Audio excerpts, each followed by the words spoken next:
প্রিয় ভাইয়েরা আমার, আল্লাহ পাক রব্বুল আলামিন সূরাতুল মুমিনুনের প্রথম আয়াতে বললেন, যারা ঈমান এনেছে তারা তো সফল হয়েই গেছে, তবে চূড়ান্ত পর্যায়ের সফল হওয়ার জন্য, সফলতা অর্জনের জন্য 7টি গুণ অর্জন করতে হবে। এর মধ্যে প্রথম নম্বর গুণ হচ্ছে তারা নিজেদের সালাতে, নামাজে বিনয়ী হবে, অর্থাৎ খুশু খুজুর সাথে সালাত আদায় করবে। প্রিয় ভাইয়েরা আমার, বিগত জুমাগুলোতে আমরা আলোচনা শুনেছি খুশু খুজু কাকে বলে, খুশু খুজু অর্জনের মাধ্যম কি, কিভাবে খুশু খুজু অর্জন করা যায় এবং সালাতে কোন পন্থা অবলম্বন করলে খুশু খুজু ধরে রাখা যায়। খুশু খুজুর বিকল্প কোনো কিছুই হতে পারে না। মনোযোগ ছাড়া পৃথিবীর কোনো কাজেই কেউ সফল হতে পারে না। এই বিষয়গুলো নিয়ে আমরা বিগত জুমাগুলোতে আলোচনা শুনেছি। আজকে আমরা সূরাতুল মুমিনুনের 2 নম্বর আয়াতের সার সংক্ষেপ তাফসির শেষ করে দেব ইনশাআল্লাহুল আজিজ। আজকে আমরা শুনব সালাতে খুশু খুজু বিনষ্ট হওয়ার কারণ কি, নামাজে খুশু খুজু কেন বিনষ্ট হয়ে যায়, তার প্রতিকার কি, কিভাবে আমরা এর প্রতিকার করতে পারি যাতে আমাদের সালাতে খুশু খুজু বিনষ্ট না হয়ে যায়। জানার দরকার আছে না নাই? যাতে করে নামাজে আমরা খুশু খুজু ধরে রাখতে পারি, আমাদের নামাজের খুশু খুজু বিনষ্ট না হয়ে যায়, নষ্ট না হয়ে যায়। এর একেবারেই সার সংক্ষেপ উত্তর হচ্ছে, নামাজে খুশু খুজু বিনষ্ট হয় এজন্যই যে আমাদের সালাতটা রাসূলুল্লাহ সাল্লাল্লাহু আলাইহি ওয়াসাল্লাম দেখানো পরিপূর্ণ দিক নির্দেশনা অনুপাতে হয় না। রসুলের সুন্নাহকে পরিপূর্ণ ফলো করে আমরা সালাত আদায় করি না। এজন্যই আমাদের সালাতে, আমাদের নামাজে খুশু খুজু বিনষ্ট হয়ে যায়, খুশু খুজু থাকে না। এটাই প্রতিকার।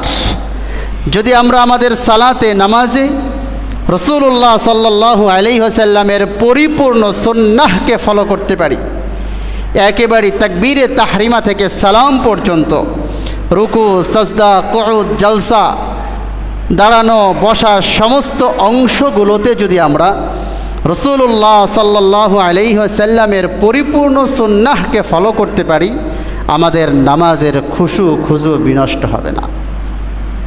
এই মর্মে সহিহ বুখারীর 6251 নম্বর হাদিস হযরতে আবু হুরায়রা রাদিয়াল্লাহু তাআলা আনহু হাদিস বর্ণনা করেছেন। হযরতে আবু হুরায়রা রাদিয়াল্লাহু তাআলা আনহু বলেন, একজন ব্যক্তি মসজিদে নববীতে আসলেন, আসার পরে সালাত আদায় করলেন এমন অবস্থায়, যেই অবস্থায় বিশ্বনবী মুহাম্মদুর রাসূলুল্লাহ সাল্লাল্লাহু আলাইহি ওয়াসাল্লাম মসজিদে নববীর কোনো এক পার্শ্বে বসা ছিলেন। হযরতে আবু হুরায়রা বলেন, একজন ব্যক্তি আসলেন এবং সালাত আদায় করলেন এই অবস্থায়, যেই অবস্থায় মসজিদের কোনো এক পার্শ্বে মুহাম্মদুর রাসূলুল্লাহ সাল্লাল্লাহু আলাইহি ওয়াসাল্লাম বসা ছিলেন। عن أبي هريرة رضي الله تعالى عنه قال أن رجلا دخل المسجد ورسول الله صلى الله عليه وسلم جالس في ناحية المسجد। রসুল মসজিদের কোনো এক পাশে বসা ছিলেন। ফাসাল্লা, লোকটি নামাজ পড়ল। সুম্মা জাআ ফাসাল্লামা আলাইহি, লোকটি তার নামাজ শেষ করার পরে বিশ্বনবীর কাছে গেলেন, যাওয়ার পরে সালাম পেশ করলেন। বিশ্বনবী মুহাম্মদুর রাসূলুল্লাহ সাল্লাল্লাহু আলাইহি ওয়াসাল্লাম فقال له رسول الله صلى الله عليه وسلم وعليك السلام। নবীজি ওই ব্যক্তির সালামের জবাব দিলেন, সালামের উত্তর দিলেন। সালামের উত্তর দেওয়ার পরে বিশ্বনবী বলেন, ইরজিই ফাসাল্লি ফাইন্নাকা লাম তুসাল্লি। হে ব্যক্তি, তুমি নামাজ আদায় করেছো, নামাজ আদায় করার পরে আমার কাছে আসলে, কিন্তু শোনো, তুমি যাও নামাজ আদায় করো, তুমি নামাজ আদায় করোই নাই। তুমি যাও আবার নামাজ আদায় করো, তুমি তো নামাজ পড়োইনি, নামাজ আদায় করোইনি। ফরাজা ফাসাল্লা, লোকটি আবার চলে গেলেন, যাওয়ার পরে সালাত আদায় করলেন। সালাত আদায় করার পরে সুম্মা জা ফাসাল্লামা আলাইহি, নামাজ শেষ করে আবার রাসূলের কাছে আসলেন, এসে সালাম দিলেন। ফাকাল ওয়ালাইকাস সালাম, নবীজি ওই ব্যক্তির সালামের উত্তর গ্রহণ করলেন, সালামের জবাব দিলেন। সালামের জবাব দেওয়ার পরে বিশ্বনবী বলেন, ফরজি ফাসাল্লি ফাইন্নাকা লাম তুসাল্লি, যাও যাও সালাত আদায় করো, তুমি সালাত আদায় করো নাই, যাও তুমি সালাত আদায় করো, সালাত আদায় করো নাই। লোকটি আবার চলে গেলেন, ফরাজা ফাসাল্লা, লোকটি আবার চলে গেলেন, সালাত আদায় করলেন। বর্ণনাকারী হযরত আবু হুরায়রা রাদিয়াল্লাহু তাআলা আনহু বলেন, ফাকালা ফিস সানিয়াতি আও ফিল্লাতি বাদাহা আল্লিমনি ইয়া রাসূলুল্লাহ। হযরতে আবু হুরায়রা বলেন, দ্বিতীয়বার যখন নবীজি তাকে কথা বলেছিলেন, যাও সালাত আদায় করো, তোমার সালাত হয় নাই। লোকটি রাসূলের কাছে জানতে চেয়েছিলেন, দ্বিতীয়বারের পর অথবা এর পরে তৃতীয় চতুর্থবারের পর লোকটি রাসূলের কাছে জানতে চেয়েছিলেন, আল্লিমনি ইয়া রাসূলুল্লাহ, নবীজি এর বাইরে আমার কোনো কিছু জানা নাই, আমি যেইভাবে সালাত আদায় করেছি এর ব্যতিক্রমটা আমি করতে পারবো না, মেহেরবানি করে দয়া করে আল্লিমনি, আপনি আমাকে নামাজ শিক্ষা দিন। প্রিয় ভাইরা আমার, হাদিসের মধ্যে দুইটা বিষয় লক্ষণীয়। ওই ব্যক্তি এসে সালাত আদায় করলেন, সালাত আদায় শেষ করে রাসূলের কাছে গিয়ে সালাম বিনিময় হলো। রাসূল সালামের উত্তর নেওয়ার পরে বললেন, ইরজিই ফাসাল্লি ফাইন্নাকা লাম তুসাল্লি, যাও গিয়ে সালাত আদায় করো, তুমি সালাত আদায় করোনি। অথচ লোকটা সালাত আদায় করে যে রাসূলের কাছে আসলেন, রাসূল কি তা দেখেন নাই? কথা বলেন, রাসূল দেখেছেন। তারপরেও রাসূল তাকে বললেন, যাও সালাত আদায় করো, তুমি সালাত আদায় করোনি। দ্বিতীয়বার নবীজি তাকে আবার বললেন। আসলে এই বিষয় হচ্ছে, লোকটি সালাত আদায় করেছে, কিন্তু এমনভাবে সালাত আদায় করেছে তার সালাতটা হয় নাই। এজন্য রাসূল বললেন, যাও সালাত আদায় করো, তুমি সালাত আদায় করোনি, অর্থাৎ তোমার সালাত হয়নি, তোমার নামাজ হয়নি। দ্বিতীয় নম্বর বিষয় হচ্ছে, রাসূলুল্লাহ সাল্লাল্লাহু আলাইহি ওয়াসাল্লামের কাছে যখন ব্যক্তি এসে সালাম দিলেন, রাসূল চাইলে তাকে পারতেন সালাতের নিয়মগুলো শিখিয়ে দিতে। রাসূল এইটা না করে তাকে বললেন, যাও সালাত আদায় করো, তুমি সালাত আদায় করোনি। দুইবারে কথা বলেছেন, ব্যক্তি দুইবার সালাত আদায় করে এসেছেন। অথবা বর্ণনাকারী হযরতে আবু হুরায়রা বলেন, এর চেয়ে বেশিও হতে পারে। এরপরে ওই ব্যক্তি যখন দেখলেন এর ব্যতিক্রম আমার দ্বারা আর সম্ভব না, তখন সে রাসূলকে জিজ্ঞাসা করেছিলেন, রাসূলকে বলেছিলেন, আল্লিমনি ইয়া রাসূলুল্লাহ, নবীজি আপনি আমাকে শিখিয়ে দেন। তাহলে রাসূল কেন প্রথমবার বা দ্বিতীয়বার তাকে বললেন না?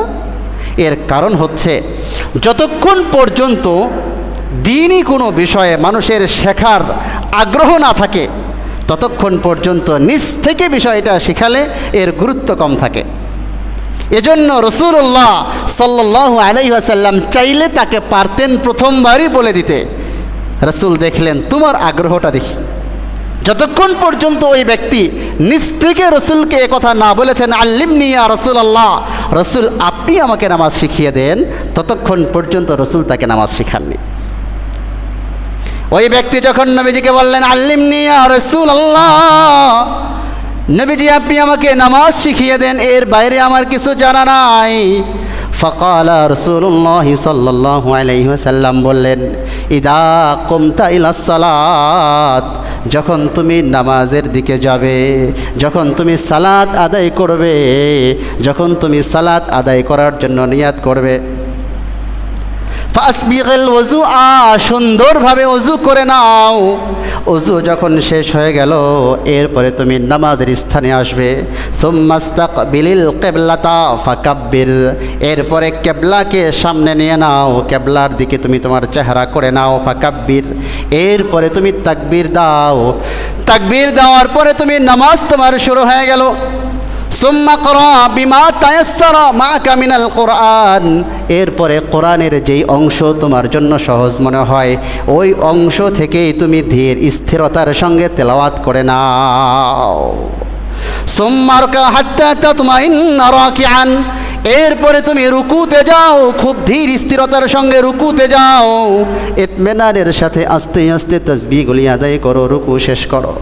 রুকু শেষ করার পরে সুম্মারফা হাত্তা তাস্তাবিয়া কাইমান, এরপরে যখন তোমার রুকু শেষ হয়ে গেল তুমি পরিপূর্ণ দাঁড়িয়ে যাও, ধীর স্থিরতার সঙ্গে দাঁড়িয়ে থাকো। সুম্মাসজুদ হাত্তা তাতমাইন্না সাজিদান, এরপরে সাজদায় যাও, ধীর স্থিরতার সাথে সাজদায় যাও, আস্তে আস্তে সাজদা আদায় করো, তাড়াহুড়া করো না, তোমার তাসবিহাতগুলি সুন্দরভাবে তুমি আদায় করো। সুম্মা রফা হাত্তা তাতমাইন্না জালিসান, তোমার তাসবিহাত আদায় হওয়ার পরে তুমি উঠে সুন্দর করে বসো। বসার পরে সুম্মাসজুদ হাত্তা তাতমাইন্না সাজিদান, দ্বিতীয়বার আবার তুমি সাজদায় যাও, তোমার দ্বিতীয় সাজদা আদায় হয়ে গেল।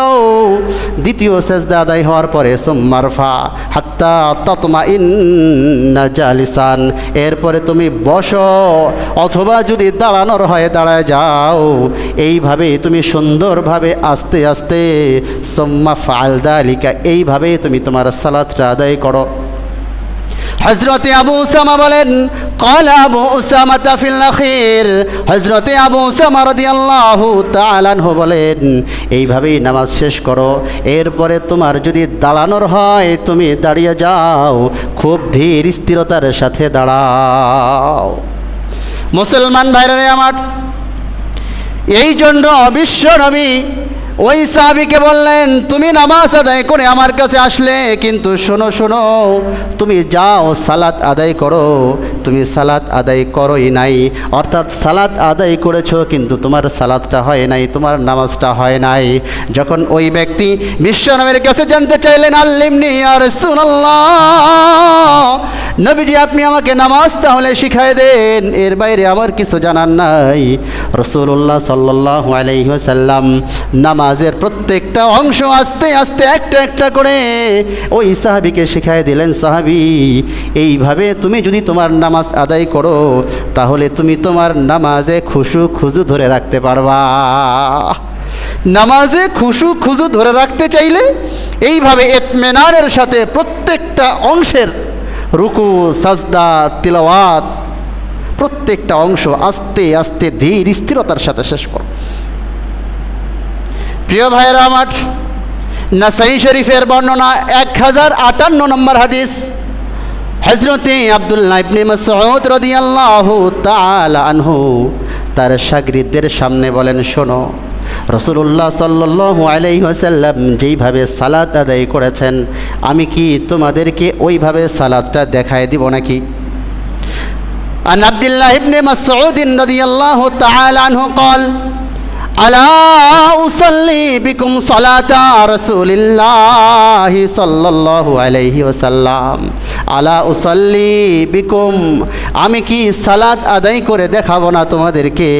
সালাতা রাসূলিল্লাহি সাল্লাল্লাহু আলাইহি ওয়াসাল্লাম, নবীজির সালাত, নবীজি যেইভাবে সালাত আদায় করেছেন আমি কি তোমাদেরকে ওইভাবে সালাত আদায় করে দেখাবো না? তার শাগিরদরা বললেন, হ্যাঁ অবশ্যই দেখাবেন। হযরত আব্দুল্লাহ ইবনে মাসউদ রাদিয়াল্লাহু তাআলা আনহু নামাজের প্রত্যেকটা অংশ ধীর স্থিরতার সাথে আস্তে আস্তে আস্তে সবগুলি রোকনকে আদায় করে শাগিরদেরকে শিখায়া দিলেন।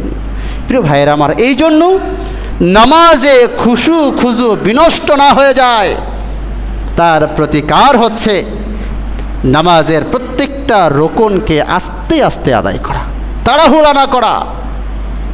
এক অংশ শেষ হওয়ার আগেই আরেক অংশে না চলে যাওয়া, একটা অংশ পরিপূর্ণ করার আগেই আরেক অংশে না চলে যাওয়া।